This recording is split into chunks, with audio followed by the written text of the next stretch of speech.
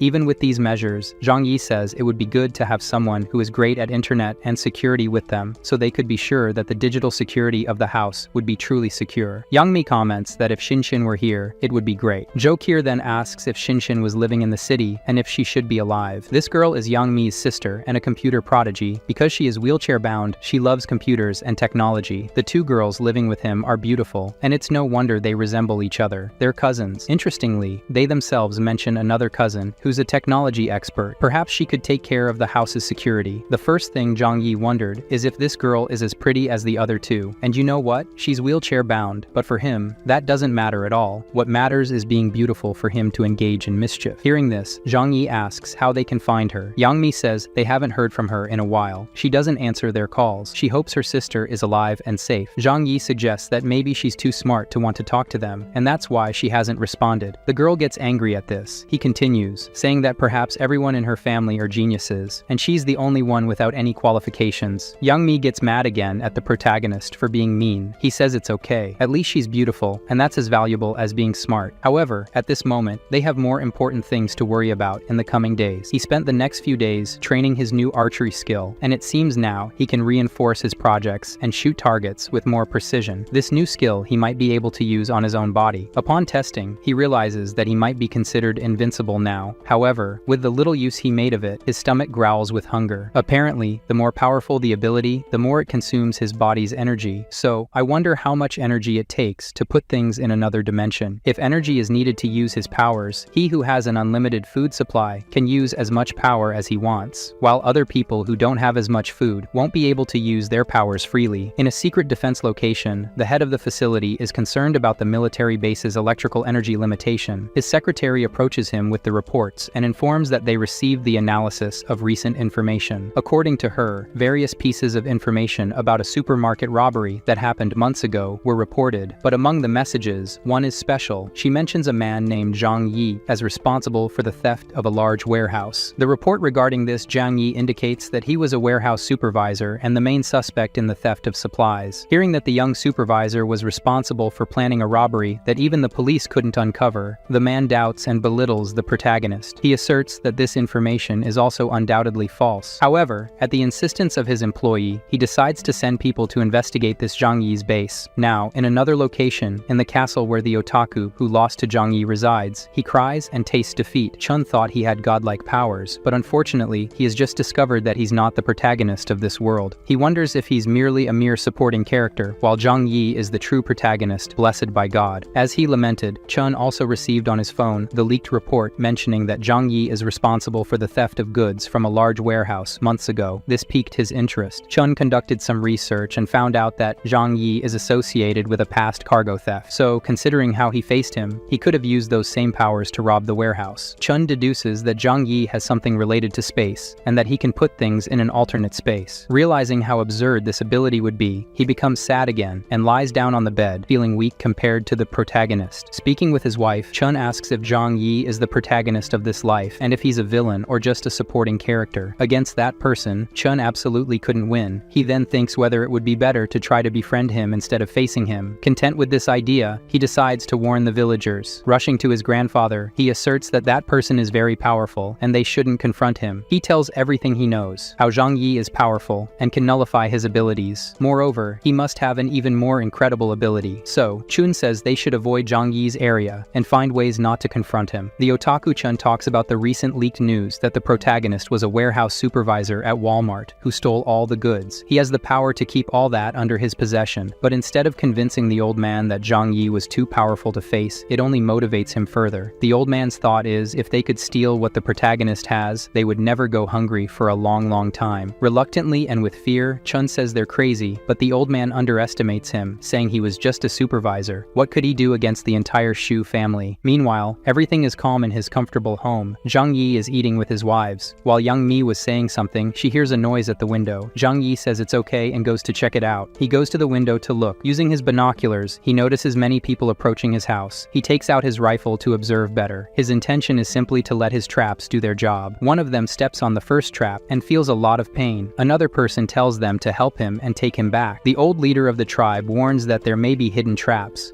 Everyone needs to find them and be careful. As the men advance with sticks searching for the traps, they finally approach Zhang Yi's house. With the sticks, they manage to track the traps and advance without problems. One of them picks up the traps, and when he crosses a grenade line, an explosion among them shocks everyone. Even those who weren't caught in the explosion directly were hit by the shrapnel. Due to the pain of these injuries, they roll on the ground, and more bombs are activated. After a series of explosions and running, many people were caught in the nail traps or explosions. Now everyone was afraid and retreating. What could they do to advance safely? The men question the tribe's leader. What can they do without his grandson? They won't be able to attack and defeat that person. Cornered, they wonder why the leader's grandson isn't here. He has superpowers and should help. Meanwhile, Zhang Yi observes everything with his rifle and other high-tech equipment to see precisely what they're doing. The old man remembers his grandson's advice not to confront the protagonist. With no choice, the leader shouts for all to hear, questioning why they can't defeat just one person. These people have grown accustomed to relying on others. They must fight with their own hands to get what they want. Together, they must secure the luxuries within that house. house. He hands a spyglass to the men to see the prize, along with plenty of food for them to enjoy as an extra reward. As they confirm by looking, indeed, what's inside is very tasty. Yet, even with so many rewards before them, they doubt if they can fight without the leader's grandson present. The old man angrily shouts that if they fail, they are nothing but useless. With this motivation, they decide to use tricks to disable the traps and bombs from a distance. Slowly but surely, this tactic starts working, and they edge closer to Zhang Yi's secure house. The men were confident that they were now safe. The girls watch everything apprehensively from the window. Yang Mi feels sorry for how many will die and if they'll be okay. Meanwhile, Zhou Qier says they're idiots and don't realize they're no match for her boyfriend. At the right moment, Zhang Yi remotely triggers the bombs, exploding them all at once. This destruction, unlike the grenades, was precise, and most of them were caught in the blast and remained in that state. With a somber look, Zhang Yi says they should have turned back when they realized there were traps. Now that they decided to advance, he doesn't lament the death of dozens of enemies. The devastation was so great that even Zhou Qier, who was previously excited, felt sorry for these people. Yang Mi isn't accustomed to Zhang Yi's actions. Seeing people in pieces, she vomits. Zhang Yi observes coldly and remarks that those who die instantly are lucky. Those who linger in agony are unlucky. The elders who were behind are terrified. Almost all are lifeless. The leader falls backward, saying that person is a demon. He must be an evil demon to do this to them unfairly. He screams in despair. Everyone died because of his orders. He only wanted supplies for his people. This wasn't supposed to happen. Zhang Yi puts away his rifle and takes his bow and arrows that he's been practicing with. Using his new abilities, he shoots 3 arrows simultaneously, perfectly piercing the foreheads of 3 people. Triple headshot. More and more arrows are fired, and they all accurately take down the enemies. The old leader, seeing more dying, slaps himself and says it's his fault. Then he asks Zhang Yi to finish him off too. The protagonist was about to fulfill his wish, but an ice whirlwind obscures his vision, and the arrows reach. Without concern, Zhang Yi retrieves his rifle. With it, he can hit anything from a distance. The otaku shouts for everyone to flee while he maintains an ice barrier. People start to retreat with the wounded, while Chun remains determined. Zhang Yi stays calm and says he has another idea. He grabs a vest and tells his wives he'll be back soon. Chun was convinced everything was fine, but a snowmobile comes quickly with a madman shooting at everyone from the window. The desperate people running have no chance. Even Chun's life is at risk now. One of them helps the otaku so he can join the retreat. Zhang Yi pursues them by car, getting close to them again and then shooting from the window once more. Chun starts to feel the fear that perhaps no one will survive. He shouts for them to abandon the bodies they're carrying to bury them later. By reducing their weight, they could be faster, though reluctantly, as burying their dead is an important tradition for them. They decide to do as he commands. They toss the bodies out. Even though Zhang Yi has to dodge the bodies, he still manages to be faster and land double headshots on several people. Chun now has to flee. He's scared. An idea crosses his mind. He realizes he could do something to stop the car. This time, he uses his power to crack the ground in the car's path, causing it to get stuck in the ice. Zhang Yi still tries to shoot more people as they flee until they're too far. He says that now these people know they're powerless against him. They'll never think of coming back. He pulls his car out of the hole, goes among the bodies, and returns to his wives. Back at his house, while Young Mi is stunned by what happened, Zhou Qier is calm and asks what happened. Did he manage to defeat the one with special abilities? Zhang Yi explains that no, that person was clever and managed to escape with a few others. Chun returns to his tribe with the few survivors. The people from his own tribe start to judge him because he wasn't in the fight from the beginning. Everyone died. If he had been with his people, they would have had the supplies from that house. One of them tells the otaku to go with him to the village chief's house. Before he enters, a girl blames the otaku. It's all his fault. If he had gone with them earlier, their husbands and children wouldn't have died. The elder tells them that this isn't the time to argue about it. He tells the otaku to come in because his grandfather is calling him. The tribe leader tells Chun to come closer. The old man says that the blame for so many injuries lies with him. The weight of the deaths of so many members of Shu village must rest on him, not on Chun, his grandson warned. But the old man was arrogant and led everyone into battle. If they're going to blame anyone, blame the old man, not his grandson. Crying, the old man says he entrusts the Shu family to his grandson and that he's ready to die now. The old man, saying he's also tired, dies. At that moment, all the residents come rushing in. The leader they loved so much has just passed away. As he leaves, Chun thinks about his grandfather asking him to take care of the family. Chun doesn't know how to take care of himself, let alone everyone else. Confused, not knowing what to do, he notices a girl leaning against the wall. Approaching her, she asks if he's the real brother Chun. He blushes and looks foolish, saying yes. And who is she? The girl says her name is Shu Lili, and thanks to him, her father survived and returned from that last battle alive. He feels embarrassed and says it's not that big of a deal. However, this makes Chun realize that he shouldn't blame himself for the deaths of other people. In fact, he's a hero hero and saved several people. Her father couldn't come to thank him, but she came in his place. Some people recognize his worth. He says it's all right. They're from the same village and should always help each other. She leaves, and he stays behind, his heart pounding. Has the otaku's heart been hooked by 3D for the first time? In the innocent's mind, he was already thinking about the children they will have together. Have you gone crazy? Returning home, he thinks of a way to protect his village from the protagonist. Chun now knows he's the real danger. Racking his brains over it, the otaku comes up with a plan and is about to put it into action right away to protect the village people and his future girlfriend.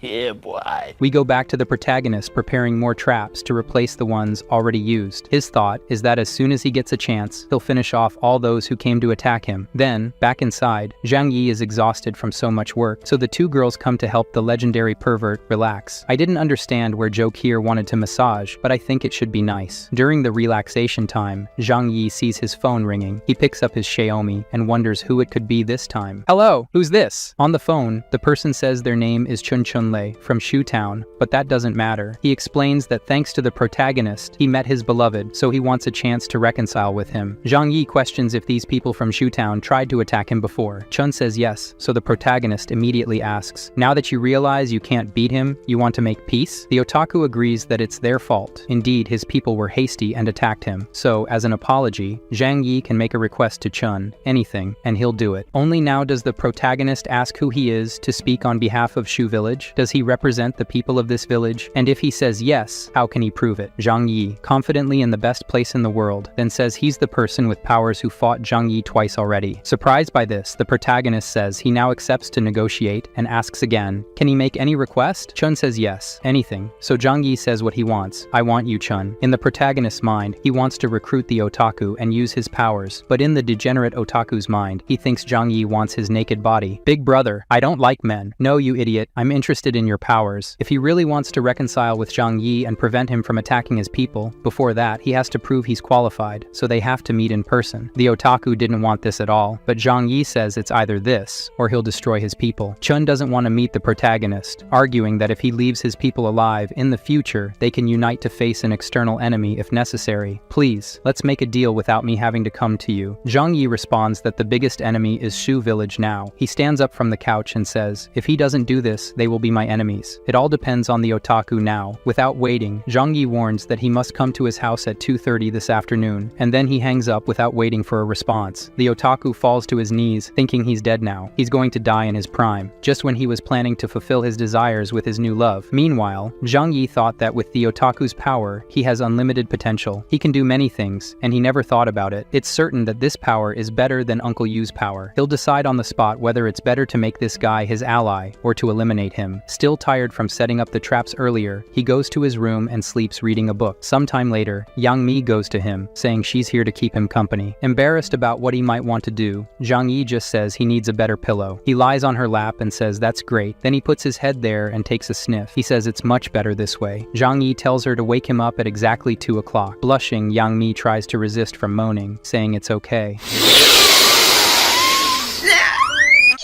A few fragrant hours later, Zhang Yi was at his post with his rifle. He watches Chun arriving alone. From here, he could eliminate him. However, seeing the kid slip and fall on his own, he thinks, this guy can't be so threatening. Then he falls again. Watching this behavior, Zhang Yi changes his mind and decides he'll at least talk to him. When the otaku reaches the front of the house, he calls to say he's here. He can't proceed because there are too many traps. He'll end up dying. So it's better for Zhang Yi to come to him. Arriving at the location, the otaku says he's Chun and is here to negotiate with the protagonist, as he asked. Zhang Yi makes it clear, initially, everything started because his people attacked, so his people owe him a debt. Chun acknowledges that, yes, this is true. He's here to ask for his forgiveness. Zhang Yi wants to know who ordered the attack on him. That person must die before they start negotiating. The otaku reveals that it was his grandfather, the village leader, and he already died due to the attack. Zhang Yi, thinking this was too easy, asks if the otaku doesn't want to avenge his grandfather, and the others villagers who were killed. Chun responds that his parents died when he was a child. His grandfather was the only important person to him, and he already died as a result of his own actions. Furthermore, Chun feels no resentment or sadness for the deaths of the other villagers. Throughout his life, he was reclusive and only stayed in his room with a computer, never having contact with others. Now unable to contain his excitement, Chun says he admires Zhang Yi. It was incredible how he fought against everyone. Zhang Yi, after hearing all this, says he understands the otaku side. However, he affirms that he hasn't forgiven them for what they tried to do. The price of his forgiveness is the otaku working for him. Chun wanted to hug Zhang Yi, but he says not yet. He has more rules to say first. From now on, Chun must obey all his orders without questioning anything. Then the otaku's perverted mind makes him ask if Zhang Yi wants his body. Stop being stupid. Zhang Yi takes out an action figure from his storage space. This will be his reward. If you work for me, you can earn even more of these things.